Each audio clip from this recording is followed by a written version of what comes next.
Hello students, आज हम lecture number 18 start करने जा रहे हैं of the physical chemistry thermodynamics ऊष्मागतिकी के अंदर हम लेक्चर नंबर 18 स्टार्ट करने जा रहे हैं थर्मोडायनेमिक्स।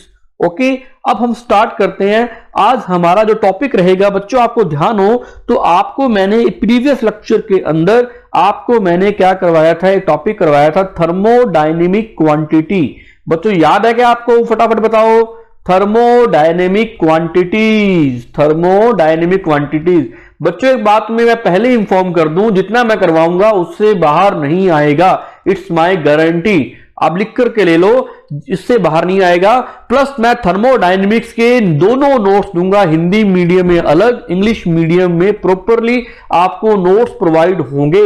मेरा नोट्स बनवाने का एक ही मोटिव था आपसे, ताकि आपको हाथों हाथ याद हो जाए, एक एक चीज आपको लर्न हो जाए, याद हो जाए। इसलिए मैंने आपको बोला था कि वीडियो वॉच करके नोट्स बनाओ, वीडियो देख करके नोट्स बनाओ, ताकि आपको याद हो जाए, दोबारा आपको याद ना करना पड़े, है ना। तो ये मोटिव था। प्लस तुम्हें नोट्स भी मिलेंगे। मान लो कोई टॉपिक ऐसा है जो यूट्यूब की वीडियो में नहीं आ पाया, तो उसके आपको नोट्स मैं थर्मोडायनेमिक्स के दूंगा। एक बात और, मैं तुम्हें इनके 5 ईयर सोल्ड भी दूंगा, 5 सालों के सोल्ड पेपर। बच्चे कहते हैं सर हमारे पास तो पड़े होते हैं, उसमें आपको ढूंढना पड़ता है बार बार। 2018 का पेपर कहां है, 2017 का पेपर कहां है, 2016 का पेपर कहां है। लेकिन मैं आपको पूरे पेपर्स सोल्ड दूंगा, या आपने वीडियो देख करके सॉल्व करने, सॉल्व करवाऊंगा भी। पहले आपको रिटर्न मैटर दूंगा, इसका एक क्वेश्चन भी बाहर नहीं आएगा, एक क्वेश्चन भी पुराने पेपर से, गारंटी। ऊपर से नोट्स, ऊपर से आपने नोट्स बनाए। इतना काम हमने करना है। थोड़ा सा काम आराम से हो रहा है, लेकिन काम बड़ा परफेक्ट हो रहा है, क्वालिटी वाइज काम हो रहा है। आपकी वीडियो ऑलवेज सेव रहेंगी, कभी भी मैं डिलीट नहीं करने वाला। जब मर्जी देखो, जब मर्जी। लेकिन जिन्होंने क्रैमिंग करनी है ना, वो बुक पढ़ लो भाई। जिन्होंने रट्टे मारने हैं ना, जो रट्टे मारना हिले हुए हैं, वो जिंदगी में याद रखना, जो एनीवन, कोई बच्चा, कुछ भी, चाहे मैं, जो भी रट्टे मारता है, जो क्रैम करता है, वो सम टाइम के लिए बीएससी टॉपर बन सकता है, बीएससी में अच्छे मार्क्स ला सकता है, 11 क्लास में अच्छे मार्क्स ला सकता है, लेकिन जिंदगी में अच्छे मार्क्स नहीं ला सकता। लाइफ को कैसे सर्वाइव करना है, कैसे जीना है, how to living a life नहीं कर सकता वो, क्योंकि ओनली मार्क्स डिपेंड नहीं करते, आपकी नॉलेज, आपकी कॉन्सेप्चुअल नॉलेज। जो बच्चा कॉन्सेप्ट नहीं जानता वो आगे गवर्नमेंट जॉब नहीं लग सकता। जो बच्चा कॉन्सेप्चुअल बातें नहीं करता वो आईएएस आईआरएस में इंटरव्यू फेस नहीं कर सकता। अगर आपको ये चीजें करनी है तो आप कॉन्सेप्चुअल डील कीजिए, सिद्धांतों पर जाइए कि ये हुआ क्यों, वाई, हाउ, ये कैसे हुआ, क्यों हुआ, उसकी बातों को लॉजिकली देखिए। जो एनीवन, कोई भी पर्सन अगर लॉजिकली बातें नहीं करता है, तर्कहीन बातें करता है, लॉजिक की विदाउट लॉजिक बातें करता है, तो मैं नहीं मानता कि वो आने वाले टाइम में, फ्यूचर में अपनी लाइफ को सर्वाइव कर पाए। हाँ, नंबर अच्छे ले पाएगा, पूरे आस पड़ोस के नेबर के लोग बोलेंगे वाह शाबाश, नंबर बहुत अच्छे हैं, लेकिन क्वालिटी वाली लाइफ नहीं सर्वाइव कर पाएगा। क्योंकि क्वालिटी वाली लाइफ वही सर्वाइव कर सकता है पर्सन जिसके पास नॉलेज होती है। नॉलेज कैसी? कॉन्सेप्चुअल नॉलेज, नॉट रट्टा, नॉट क्रैमिंग। हमें क्रैमिंग नहीं करनी है, मैं क्रैमिंग के सख्त खिलाफ हूं। क्रैमिंग हमेशा कुछ चीजों की आप कर सकते हो, लेकिन सारी क्रैमिंग नहीं कर सकते आप, मैं ये मानता हूं। ठीक है, आपका पेपर ऑब्जेक्टिव है तो बात अलग है, लेकिन पेपर सब्जेक्टिव है तो आप कॉन्सेप्चुअल नॉलेज देखें। तो आज हम करने जा रहे हैं थर्मोडायनेमिक क्वांटिटीज का डिटेल में पार्ट्स करने जा रहे हैं। Thermodynamic quantities, QUANTIES, thermodynamic quantities,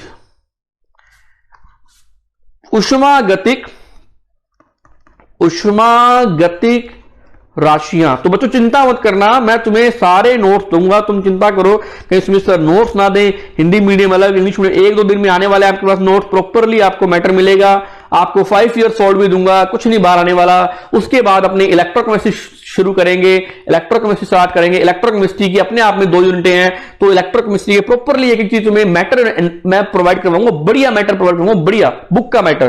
तुम्हें ऐसा नहीं कि तुम्हें कोई ढंकी बुक का, अच्छी बुक का मैटर, जो रेफरेंस बुक्स होती है उनका मैटर दूंगा तुम्हें मैं, बाहर कुछ भी नहीं आएगा, ये गारंटी है अपनी। उष्मागतिक राशियां की बात करें तो उष्मागतिक जो राशियां होती हैं वो टोटल जो होती है वो 4 टाइप्स की होती हैं, है ना। ये मैंने बताया हुआ आपको। उष्मागतिक राशि कितने टाइप की होती है? 4 टाइप की। First of all internal energy. पहली बात तो डेफिनेशन बताओ बच्चों, शाबाश।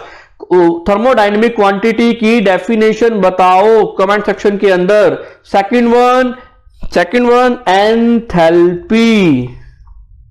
अब एंथैल्पी क्या होती है, इंटरनल एनर्जी क्या होती है, सारी बातें बताने वाला हूं।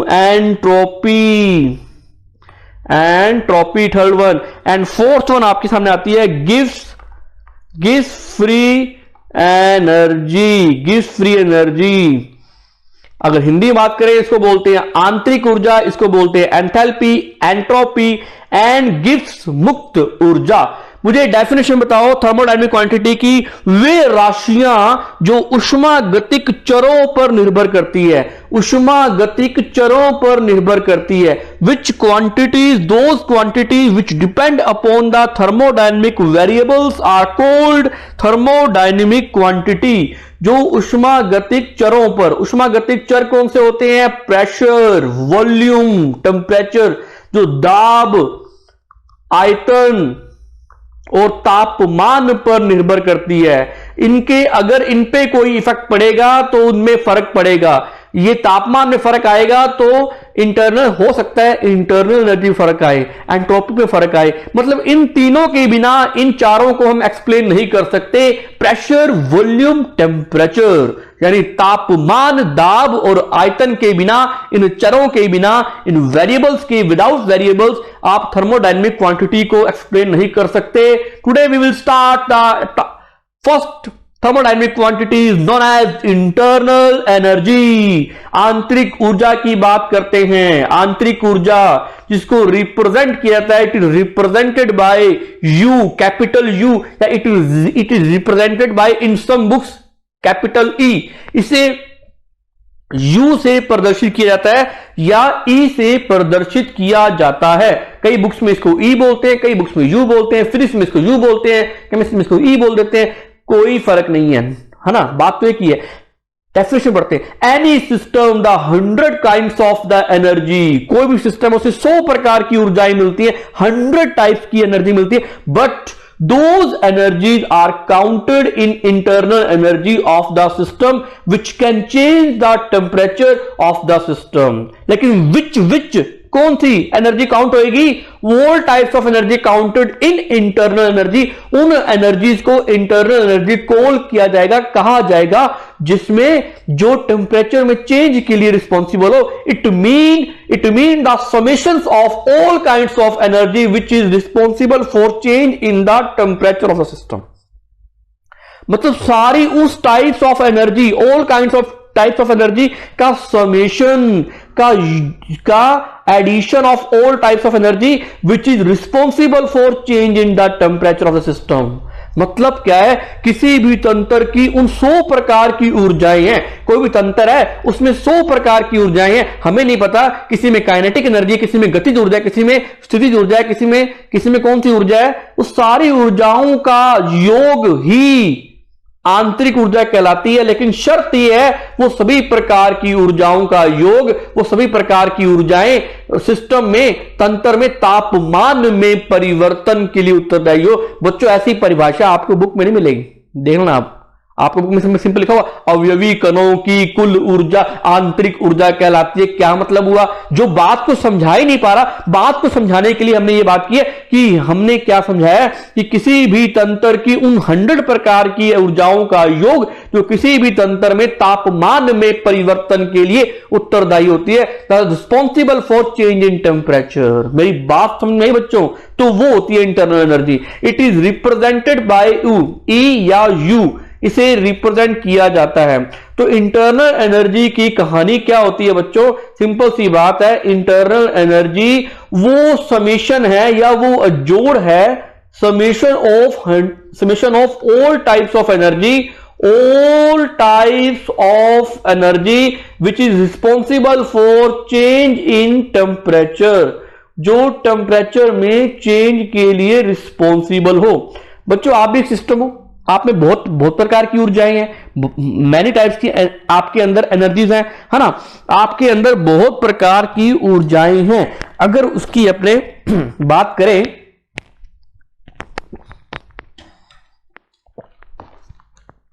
आपके अंदर 100 काइंड्स ऑफ एनर्जी है ना। तो किसी भी तंत्र के लिए आंतरिक ऊर्जा तंत्र की उन सभी ऊर्जाओं का योग जो किसी तंत्र की तापमान में परिवर्तन की उत्तर होती है उसको क्या बोलते हैं, अपने आंतरिक ऊर्जा बोलते हैं। तो सारी की सारी ऊर्जाओं की एब्सोल्यूट वैल्यू जितनी भी एनर्जीज है, मान लो मेरे अंदर क्या है, मेरे अंदर काइनेटिक एनर्जी है, गतिज ऊर्जा जो कि चलने से उत्पन्न होती है, जो कि मोशन करने से उत्पन्न होती है, यानी गतिज ऊर्जा। मेरे अंदर potential P for potential, E for energy यानी स्थितिज ऊर्जा है। मेरे अंदर ट्रांसलेशनल एनर्जी जो कि किसी भी मोशन के कारण, मान लो आपने एक इलेक्ट्रॉन चल करके यहां आ गया, ये इलेक्ट्रॉन का जो मोशन हुआ इसको बोलते हैं ट्रांसलेशनल मोशन यानी ट्रांसलेशनल एनर्जी। मैं बोलता हूं कि ट्रांसलेशनल एनर्जी है मेरे अंदर, है ना। ये सारी ऊर्जाएं जो भी टाइप्स ऑफ एनर्जी है, अगर मैं इनको सम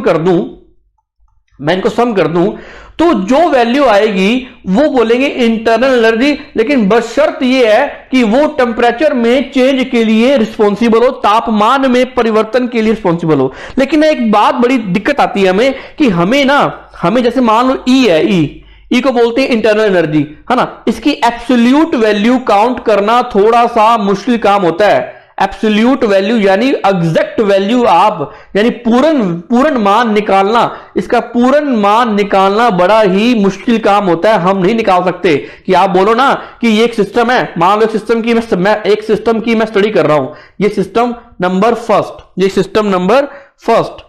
है ना, ये सिस्टम नंबर फर्स्ट है और एक है सिस्टम नंबर 2। मैं दोनों सिस्टम की स्टडी कर रहा हूं एज सेकंड।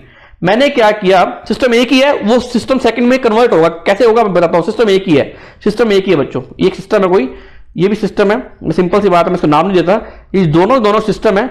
ये हुआ क्या, मैंने इस सिस्टम को क्या किया, टेम्परेचर के नीचे बर्नर लगा दिया, उसको मैंने गर्म करना शुरू कर दिया। आपको पता है कि इसके अंदर गैस के क्या होते हैं, मॉलिक्यूल्स होते हैं। वो गैस के मॉलिक्यूल्स भी क्या होंगे, वो भी हीट लेकर के यहां से हीट लेंगे, क्यू फॉर हीट गेन करेंगे और इनके भी एनर्जी आ जाएगी और ये काइनेटिक एनर्जी में कन्वर्ट हो जाएंगे, है ना। काइनेटिक एनर्जी के अंदर कन्वर्ट होना शुरू हो जाएंगे। जब मैंने हीट नहीं दी थी तो उस टाइम ये स्टेज नंबर फर्स्ट पे था, यानी अवस्था नंबर फर्स्ट पे था। ये इसकी अवस्था नंबर फर्स्ट है।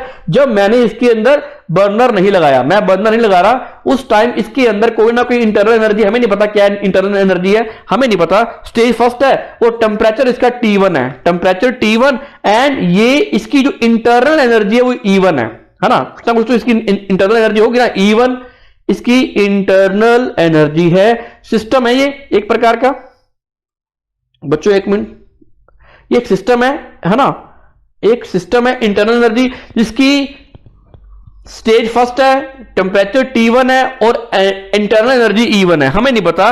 मान लो सिस्टम है। अब जैसे जैसे मैंने क्या किया, इसको गर्म करना शुरू किया, मैंने इसको हीट देनी शुरू की और बर्नर लगाया, तो मैंने क्या किया कि ये सिस्टम ना स्टेज फर्स्ट से स्टेज सेकंड में कन्वर्ट हो गया।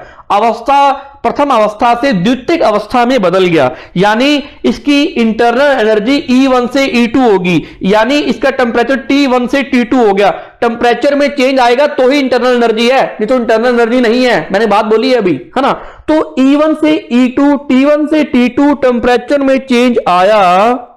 मान लो सिस्टम में चेंज इन टेम्परेचर, तो अगर आपसे कोई पूछे ना कि सर E1 बताओ, सर E1 क्या है सिस्टम के लिए, सर E2 बताओ, तो वो आप कैलकुलेट नहीं कर सकते, एग्जैक्ट कैलकुलेट नहीं कर सकते। आप बोलो ना कि सुमित सर की इंटरनल एनर्जी कितनी है, मैं नहीं बता सकता, क्योंकि उसको एब्सोल्यूट वैल्यू काउंट करना पॉसिबल ही नहीं है। तो हम क्या कैलकुलेट करेंगे सर, फिर हम इंटरनल एनर्जी को कैसे कैलकुलेट करेंगे। इसमें कोई ना कोई इंटरनल एनर्जी है, मैं मानता हूं, इसमें भी कोई ना कोई इंटरनल एनर्जी है, मैं मानता हूं, लेकिन इसमें कितना चेंज आया, E1 से लेकर के E2 तक कितना चेंज आया, how to change, how much change, ये कैसे आया और क्यों आया, कितना आया, ये सारी बातें अपने कैलकुलेट कर सकते हैं। ये बात कैलकुलेट कि E1 से E2 में कितना इंक्रीमेंट लगा, इंटरनल एनर्जी में क्या चेंज आया। क्योंकि चेंज क्यों आएगा, क्योंकि आप क्या कर रहे हो, नीचे से हीट दे रहे हो, इसका टेम्परेचर बढ़ेगा, टेम्परेचर T1 से T2 होगा, टेम्परेचर में चेंज आएगा तो इंटरनल एनर्जी में भी चेंज आएगा। क्योंकि मैंने आपको डेफिनेशन बताया कि चेंज इन टेम्परेचर के लिए वो एनर्जी जो टेम्परेचर में चेंज ला दे, यानी जैसे हमने हीट दी तो टेम्परेचर में चेंज आया तो इंटरनल एनर्जी में चेंज आएगा। इसका मतलब E1 से E2 की तरफ गए तो आप इसका डिफरेंस कैलकुलेट कर सकते हो, इसका अंतर निकाल सकते हो, लेकिन E1 की वैल्यू और E2 की वैल्यू नहीं निकाल सकते। यहां तक बात समझ में आई बच्चों? तो आप क्या कर सकते हो, आप चेंज इन इंटरनल एनर्जी निकाल सकते हो। चेंज इन इंटरनल एनर्जी यानी आंतरिक ऊर्जा में परिवर्तन को निकाल सकते हो। आपको पता चेंज को अपने डेल्टा से रिप्रेजेंट करते हैं। Delta E is equal to E2 minus E1, E2 minus E1, इसको कर दो बॉक्स के अंदर बंद। तो इस तरीके से हम ये चीज आपने कॉपी के अंदर नोट करनी है और ये आपने सिस्टम बनाने हैं। ऐसे करके आपने ऐसे समझाना है। पहले क्या लिखना है आपने लिखनी है डेफिनेशन लिखनी है, फिर ये बताना है कि all kinds of types of energy, इनका समीशन क्या होता है, इनका जोड़ क्या होता है। इंटरनल एनर्जी होती है, आंतरिक ऊर्जा होता है, बशर्ते है वो तापमान में परिवर्तन हो सके उसमें। और ये उसके बाद ये है ना डेल्टा E, और लेकिन ये हुआ क्यों? क्योंकि तापमान में परिवर्तन आया। Delta T is equal to T2 minus T1, तापमान में परिवर्तन के कारण ही इंटरनल एनर्जी में परिवर्तन आया, है ना। But change in internal energy बता सकते हैं आप, क्योंकि डेफिनेशन में साफ साफ लिखा है कि which type of all types of energy, जो टेम्परेचर में चेंज के रिस्पॉन्सिबल हो वही इंटरनल एनर्जी के चेंज के लिए रिस्पॉन्सिबल होगी। लेकिन आप E1 और E2 की एग्जैक्ट वैल्यू नहीं बता सकते, है ना। समझिए बात को। तो इसका मतलब इंटरनल एनर्जी में चेंज किस पे डिपेंड कर रहा है? किस पे डिपेंड कर रहा है? टेम्परेचर पे। अगर टेम्परेचर में चेंज हुआ तो ही वो इंटरनल एनर्जी में चेंज होगा, नहीं तो नहीं होगा। बच्चों ये बात आपको समझ में आई? जल्दी बोलो शाबाश। ये बात समझ में आई? कमेंट सेक्शन के अंदर बताओ कि सर इंटरनल एनर्जी में चेंज तभी होगा जब तापमान में परिवर्तन आएगा, चेंज इन टेम्परेचर होगा। बिल्कुल, इसका मतलब आपको ये बात समझ में आ गई कि delta E is directly proportional to the delta T, यानी इंटरनल एनर्जी में change is the directly proportional to the change in temperature, यानी आंतरिक ऊर्जा में परिवर्तन समानुपाती होता है तापमान के परिवर्तन के। अगर आप तापमान ना बढ़ाते, टेम्परेचर ना इंक्रीज करते, तो E1 E2 में कन्वर्ट नहीं होता, है ना। इसको रखना साइड में, ये रफ कर है अपना, ये समझ। Delta E is directly proportional delta 2। हम अब क्या करना है, हम ना दो तरह के सिस्टम लेते हैं।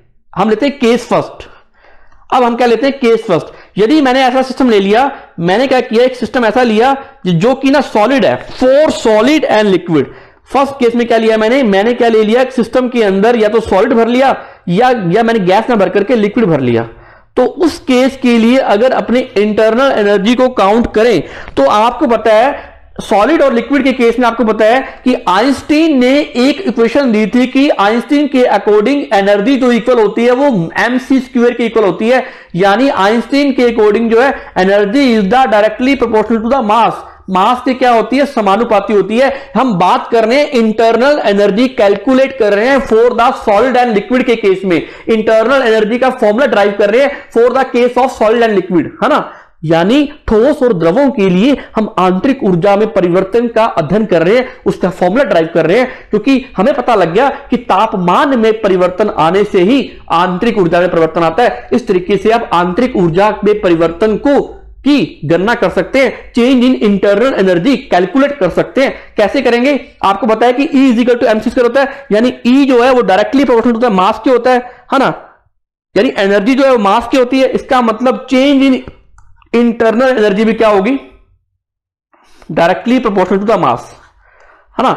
मास की क्या होगी? डायरेक्टली प्रोपोर्शनल होगी। इसका मतलब क्या आप ये बात लिख सकते हो? हमें ये अभी मैंने तुम्हें बताया है कि डेल्टा T, एक डेल्टा T जो है, डेल्टा E जो है आंतरिक ऊर्जा में परिवर्तन, वो तापमान में परिवर्तन यानी चेंज इन टेम्परेचर के भी क्या होता है? समानुपाती होता है। इसको मान लो आप दे दो इक्वेशन नंबर फर्स्ट, इसको दे दो आपने इक्वेशन नंबर 2। तो आप क्या कर सकते हो कि equation number first and equation number 2 को आप क्या कर सकते हो, दोनों को एक साथ अपने लिख सकते हैं। तो इसका मतलब डेल्टा E इज समानुपाती, is directly proportional to the m and change in temperature, यानी मास की भी क्या होती है? समानुपाती होती है। और डेल्टा T यानी तापमान में परिवर्तन के भी समानुपाती होती है, यानी डायरेक्टली प्रोपोर्शनल होती है। आपको यह बात पता है कि जब हम डायरेक्टली प्रोपोर्शनल वाला सिंबल हटाते हैं तो नीचे क्या आता होता है बच्चों? डायरेक्टली प्रोपोर्शनल वाला सिंबल हटाने पर कांस्टेंट आता है, मैंने हटा दिया। Delta E is equal to M S delta T, ये हमारी change in internal energy for solid and liquid का फॉर्मूला निकल के आ गया। S इज कांस्टेंट, यहां पर S क्या है बच्चों, S इज कांस्टेंट, यानी कौन सा कांस्टेंट है, इट इज, ये हम बात पहले पढ़ चुके हैं बच्चों, बताओ S कौन सा कांस्टेंट है, S is specific heat constant, यानी स्पेसिफिक हीट है, ये एक प्रकार की स्पेसिफिक हीट है जो कि जिसकी वैल्यू नियत होती है, एक नियतांक है, यानी एक विशिष्ट उष्मा है। ms डेल्टा टी क्या है, विशिष्ट उष्मा। ये हमने change in internal energy calculate कर ली फॉर सॉलिड एंड लिक्विड। अब सेकंड केस में आते हैं बच्चों। Second case, the calculation for the energy, internal energy calculate for, case second के अंदर पढ़ते हैं, कैलकुलेट फॉर गैस मॉलिक्यूल्स, यानी गैसीय कणों के लिए आंतरिक ऊर्जा में परिवर्तन की स्टडी करना। हम जानते हैं, वी नो दैट, हमें यह बात पता है कि गैस के मॉलिक्यूल्स, वहां मास था, यहां पर गैस के मॉलिक्यूल्स में इंटरनल एनर्जी में जो चेंज आएगा वो गैस के मॉलिक्यूल्स पे क्या होगा, गैस के नंबर ऑफ मोल्स पे क्या होगा, डायरेक्टली प्रोपोर्शनल होगा। और मैं तुम्हें बता चुका हूं कि इंटरनल एनर्जी में चेंज, तापमान में परिवर्तन, चेंज इन टेम्परेचर भी के क्या होता है, डायरेक्टली प्रोपोर्शनल होता है। अगर दोनों को मैं मिला दूं तो क्या आएगा, delta E directly proportional to the N delta T. और अगर मैं डायरेक्टली प्रोपोर्शनल वाला सिंबल हटा दूं तो एक कांस्टेंट आएगा, डेल्टा ई इज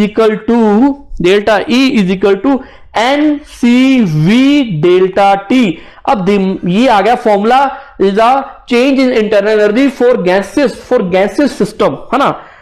तो CV क्या है यहां पर, CV क्या है, CV क्या है बच्चों बताओ, शाबाश। CV is the molar heat capacity at constant volume। बच्चों यहां तक तुम्हें बात समझ में आई। अभी हम एक लॉजिकली बात करते हैं, जिसको ये बात समझ में आ गई ना, वो सारा, अगर आपको आज वाला लेक्चर समझ में आ गया तो आप first law of thermodynamics logically समझा पाओगे, लॉजिकली कि वास्तव में हुआ क्या, हमने सिस्टम की स्टडी की है। बच्चों एक बात बताओ कि यहां पर ये जहां तक हमने किया समझ में आया आपको, जल्दी बोलो शाबाश, समझ में आया ना आपको। अब मैं आपसे क्वेश्चन पूछता हूं, मुझे शाबाश बताओ कि यहां पर मैंने CV क्यों लिया, मैंने CP क्यों नहीं लिया, मैंने यहां पर CV क्यों लिया, मैंने यहां पर वॉल्यूम जो है वॉल्यूम मैंने नियत को लिया, मैंने CV मतलब क्या होता है, कांस्टेंट वॉल्यूम, नियत आयतन पर, मैंने यहां पर वॉल्यूम कांस्टेंट क्यों लिया, शाबाश। मुझे चैट सेक्शन के अंदर बताओ कि मैंने यहां पर वॉल्यूम क्यों लिया, जल्दी बताओ शाबाश। मैंने यहां पर वॉल्यूम कांस्टेंट क्यों लिया, जल्दी बताओ चैट सेक्शन के अंदर। I am waiting for your comments and chat section के अंदर मुझे अभी बताओ कि हमने यहां पर वॉल्यूम ही क्यों लिया, जल्दी शाबाश।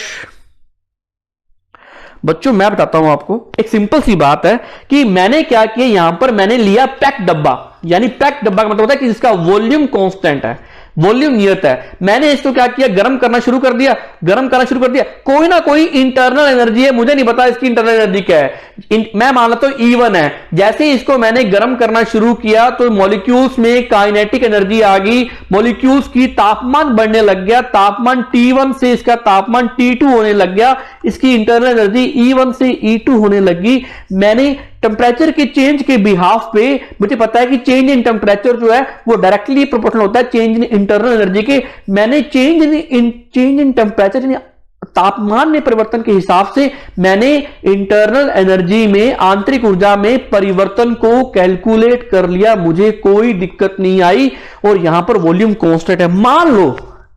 मान लो कि मैंने क्या किया, सर मैं वॉल्यूम कांस्टेंट नहीं रखती या नहीं रखता, मैं नहीं रखता। मान लो ये मैंने क्या लिया, ये मैंने लगा दिया पिस्टन, मैंने लिया सिलेंडर, लिया एक सिस्टम लिया, इसके अंदर मैंने गैस भर दी, मैंने इसके अंदर क्या भर दी बच्चों, गैस भर दी, नीचे लगा दिया बर्नर, नीचे क्या लगा दिया बच्चों, बर्नर लगा दिया।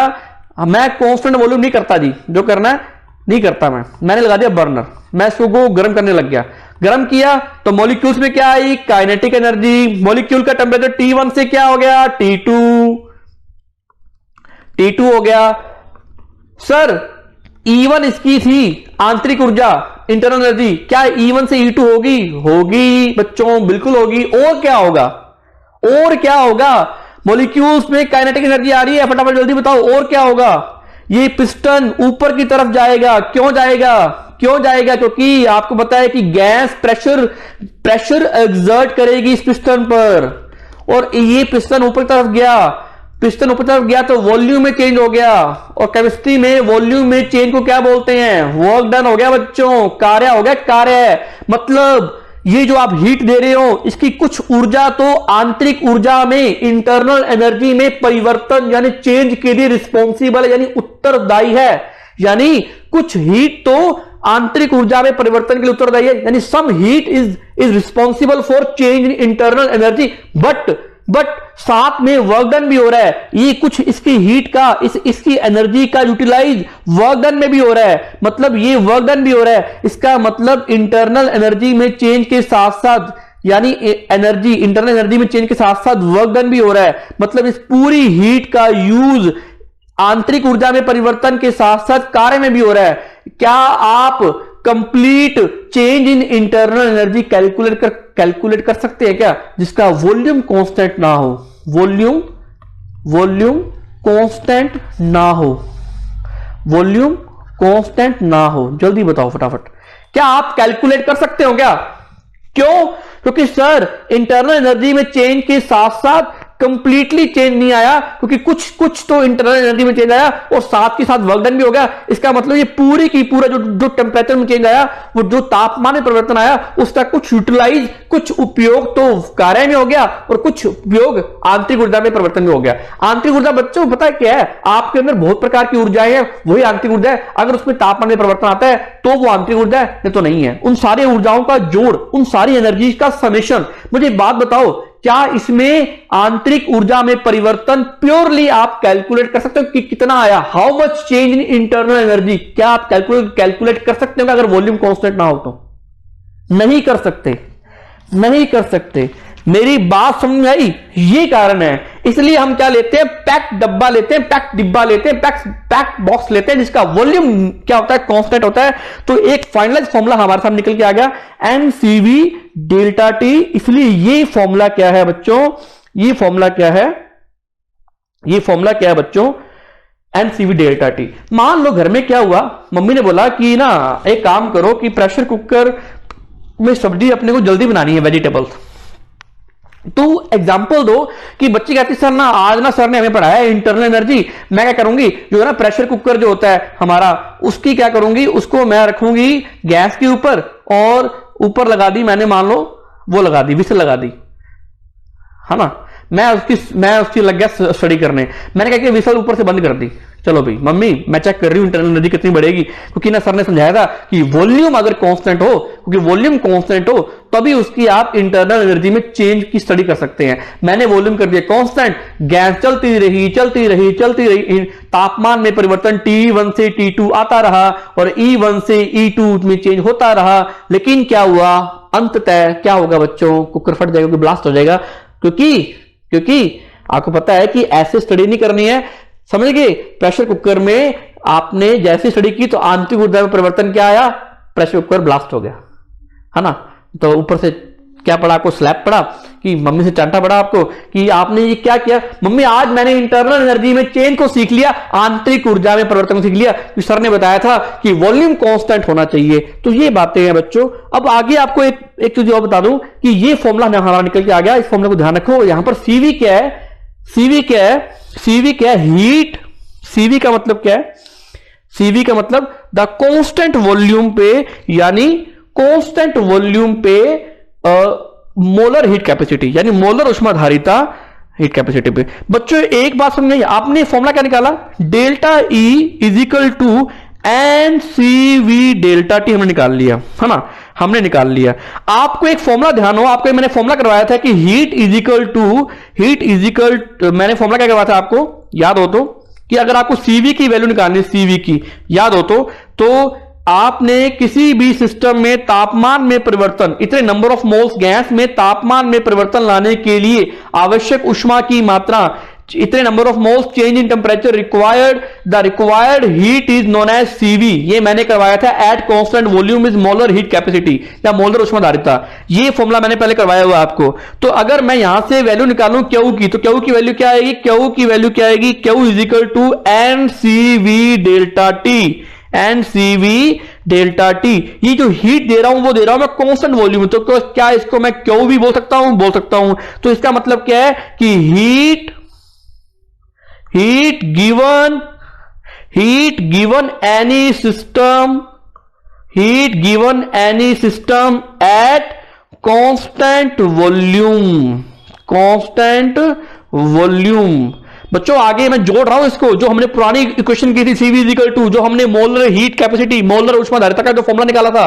तो आप क्या बोलोगे कि नियत आयतन पर तंत्र को दी गई ऊष्मा ही एनसीवी डेल्टा टी के इक्वल होती है।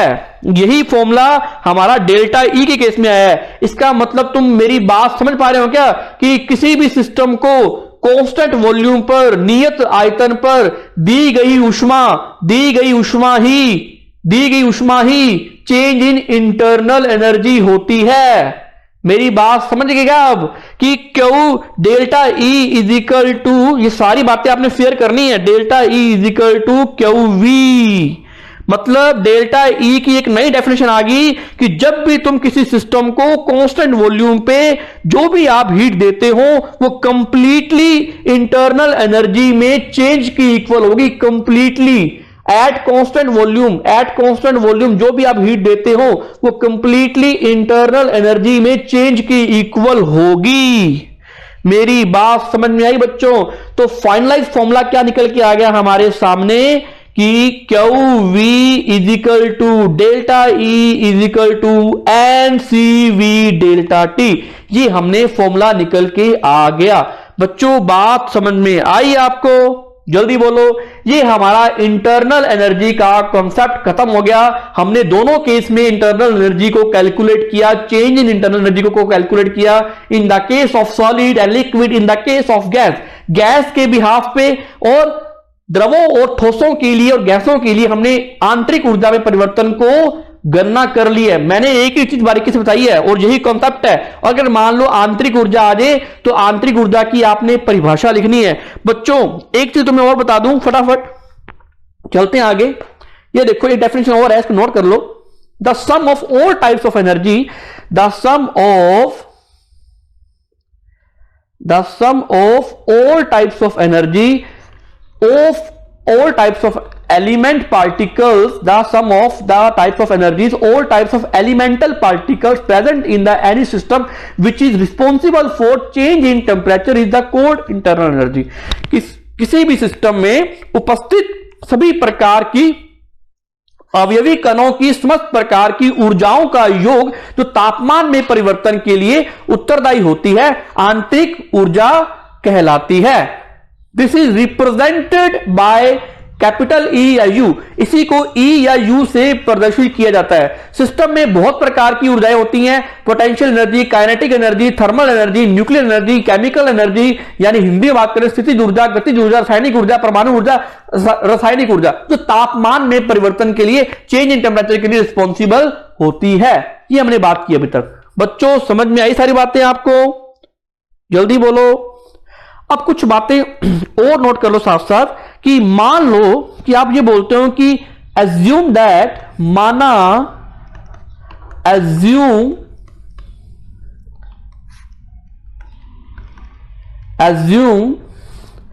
कि किसी भी प्रारंभिक अवस्था में, स्टेज फर्स्ट के अंदर, यानी प्रारंभिक अवस्था में किसी भी तंत्र की, किसी भी सिस्टम की, लिख लो बच्चों, माना प्रारंभिक अवस्था में, assume that in the first stage of system A में सिस्टम की जो इंटरनल एनर्जी है, सिस्टम की जो इंटरनल एनर्जी होगी वो क्या होगी? मैं ये लिखता हूं फर्स्ट सिस्टम, है ना, फर्स्ट स्टेज के अंदर। तो सिस्टम की इंटरनल एनर्जी क्या होगी? यू आई, इनिशियल स्टेज के अंदर यू आई, है ना।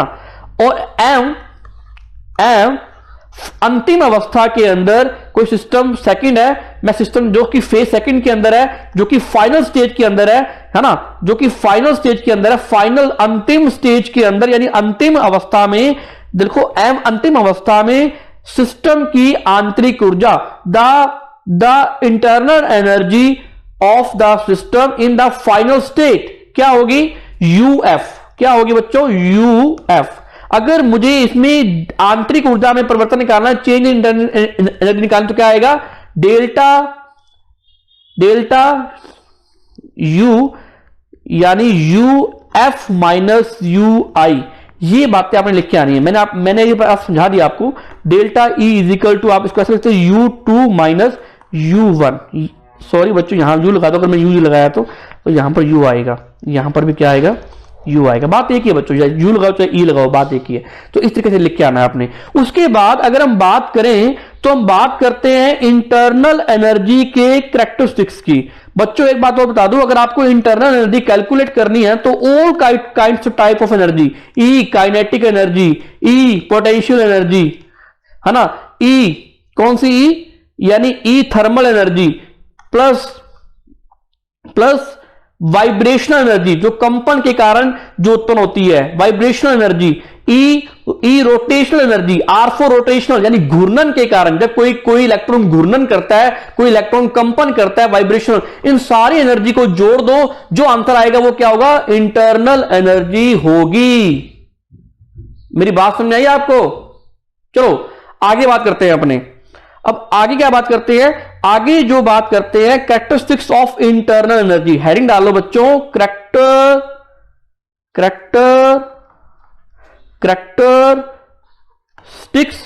कैरेक्टरिस्टिक्स ऑफ इंटरनल एनर्जी, यानी आंतरिक ऊर्जा की विशेषताएं, आंतरिक ऊर्जा की विशेषताएं लिख लो बच्चों। मैं नोट्स बनवा रहा हूं आपके साथ साथ। ये आपने लास्ट में ये बात लिखनी है, कैरेक्टरिस्टिक्स ऑफ इंटरनल एनर्जी, है ना। सबसे पहले क्या लिखना है? सबसे पहले क्या लिखना है आपने? लिखो, शाबाश, कॉपी में नोट लगाओ, जल्दी लिखो फटाफट। हां, आंतरिक ऊर्जा एक विस्तीर्ण गुण है। Internal energy is a extensive property, extensive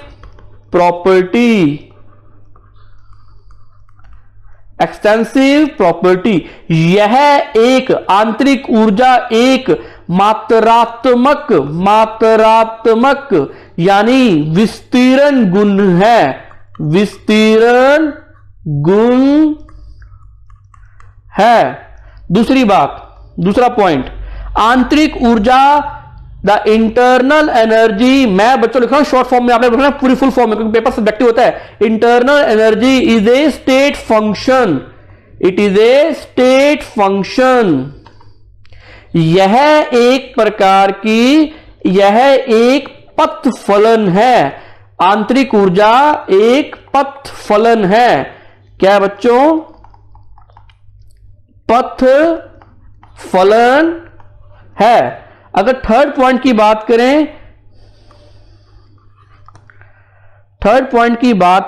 तो क्या आएगा थर्ड पॉइंट? आंतरिक ऊर्जा जो होती है ना, वो हीट और कार्य, आंतरिक ऊर्जा जो इंटरनल एनर्जी है, इसका मेजरमेंट या इसकी यूनिट जो होती है, इसको यूनिट जो है इसकी होती है joule. It is unit of internal energy is joule, it is measurement by the joule. इसको आंतरिक ऊर्जा को, ऊष्मा और कार्य सभी को एक ही इकाई यानी जूल में मापा जाता है। लिख लो बच्चों, इसको जूल में मापा जाता है, इसको जूल में मापा जाता है। It is measurement by joule unit. Third point ये बन गया, है ना। थर्ड पॉइंट हमारा ये बन गया। और according to first law of thermodynamics लिखो, according to first law of thermodynamics. अब आएगा ये फर्स्ट लॉ ऑफ थर्मोडायनेमिक्स, समझाऊंगा नहीं आज, समझाऊंगा कल। First law of thermodynamics, according to first law of thermodynamics क्या बोलता है? उष्मागतिकी के प्रथम नियम के अनुसार, उष्मागतिकी के प्रथम नियम के अनुसार इंटरनल एनर्जी क्या होती है? इंटरनल एनर्जी क्या होती है? Delta U is equal to Q plus W. Sir आपने यहां पर W क्यों ले लिया? W ले भी लूंगा तो क्या फर्क पड़ेगा? W तो वर्क डन तो जीरो है, कांस्टेंट वॉल्यूम पे जीरो होगा यहां पर। तो D delta U is equal to Q plus W, ये वाली बात इक्वेशन मैं कल एक्सप्लेन करूंगा नेक्स्ट लेक्चर के अंदर कि what is first law of thermodynamics. लेकिन फर्स्ट लॉ ऑफ थर्मोडायनेमिक्स के अकॉर्डिंग इंटरनल एनर्जी ये होती है। जिसको आज ये सारी बातें समझ में आ गई ना, वो फर्स्ट लॉ ऑफ थर्मोडायनेमिक्स को जान पाएगा। बच्चों हमारा मोटिव ये है कि आप रिसर्च एप्टीट्यूड से चीजों को पढ़ो, रिसर्च एप्टीट्यूड से काम करोगे तो आपको सारी बात समझ में आएगी। इस तरीके से आपने इंटरनल एनर्जी को लिखना है। अगर आपके पास कोई भी बुक है तो उसमें से आपने सिर्फ डेफिनेशन देखनी है, जैसे मैंने आपको फॉर्मूला ड्राइव कराया आपने वैसे ही काम करना है। बच्चों कोई डाउट? यहां तक लेक्चर खत्म होने जा रहा है, आपका नेक्स्ट क्लास का टाइम हो चुका है। बाय बच्चों, मिलते हैं। आज हमारा थर्मोडायनेमिक की फर्स्ट क्वांटिटी हमारी कंप्लीट हुई। एक एक चीज मैंने आपको करवा दी बच्चों पूरी डीप के अंदर, एंड विद एक्सप्लेनेशन विद, मिलते हैं बच्चों, है ना, विद नोट्स। ओके बच्चों, बाय बच्चों, थैंक यू।